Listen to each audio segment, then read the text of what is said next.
After almost 300 years, a high-tech cleaning crew is restoring the centerpiece of the world's biggest church. Jared Halpern has more from Washington. St. Peter's Basilica in Vatican City is the largest church in the world and one of the most celebrated works of the Italian Renaissance. Now it's about to get a big makeover for the first time in about 300 years. The Vatican authorizing a major restoration of the giant canopy covering the altar of the Basilica, where only the Pope can celebrate Mass. It's a cherished work of art built on the spot where St. Peter, the first Pope, is said to have been buried.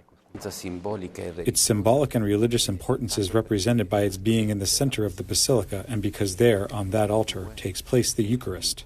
Vatican officials say the canopy is the cornerstone of the entire basilica, and while the restoration is sorely needed, it also comes with some risk. Crews will be working slowly over the next 10 months to make sure the ash, dirt, and smoke stains from 250 years of use are cleared away without damaging the structure itself.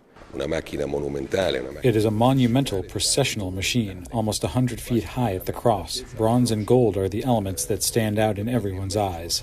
This is the second major restoration project in recent years. The Sistine Chapel also underwent a big cleanup, and now Vatican officials say the focus will turn to preservation. Our attention, our commitments, and our economic resources must focus on creating a suitable, controlled microclimate. The restoration is expected to be finished by November. Crews will take a one-week break during Easter so Pope Francis can lead celebrations from the Basilica. Jared Halpern, Fox News.